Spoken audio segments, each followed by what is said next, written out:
The longitudinal members of the chassis is connected by traverse members is known as. നമ്മൾ ഒരു ചേസിസുമായി ബന്ധപ്പെട്ട് chassis അല്ലെങ്കിൽ frame ആ ഭാഗത്ത് നിന്ന് വന്നിട്ടുള്ള ക്വസ്റ്റ്യൻ ആണ്. The longitudinal members of the chassis is connected by traverse members is known as. Option A bumpers, option B cross member, option C X member, none of the above. ഒരു ചേസിസിന്റെ ഫ്രെയിമിന്റെ photo കണ്ടാൽ നമുക്ക് മനസ്സിലാക്കാൻ പറ്റും അല്ലെ. ഒരു ചേസിസ് ഫ്രെയിം അതിലാണെന്നുണ്ടെങ്കിൽ നമുക്ക് രണ്ട് ടൈപ്പ് മെമ്പേഴ്സ് ആണ് നോർമലി പറയാറുള്ളത് നമ്മൾ. അതായത് ലോഞ്ചിറ്റ്യൂണൽ മെമ്പേഴ്സ് ഉണ്ട്, ട്രാവേഴ്സ് മെമ്പേഴ്സ് ഉണ്ട് അല്ലെ.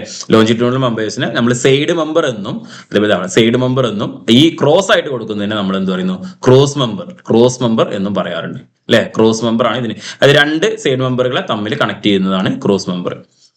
ഈ സൈഡ് മെമ്പറിൽ ക്രോസ് മെമ്പർ കണക്ട് ചെയ്ത് ഈ ക്രോസ് മെമ്പറിലായിരിക്കും നമ്മുടെ എഞ്ചിനും ഗിയർ ബോക്സിനുള്ള സപ്പോർട്ടും മൗണ്ടിങ്സും കാര്യങ്ങളൊക്കെ കൊടുത്തിട്ടുണ്ടായിരിക്കുക.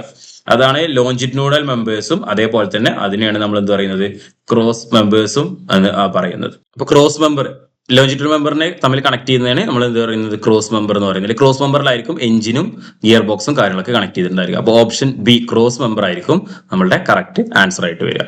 സിമ്പിൾ ആയിട്ടുള്ള question. Longitudinal members of the chassis connected in traverse മെമ്പേഴ്സിന്റെ മറ്റൊരു പേര് എല്ലാ രീതിയിൽ തന്നെ കൊടുത്തിട്ടുള്ളത്.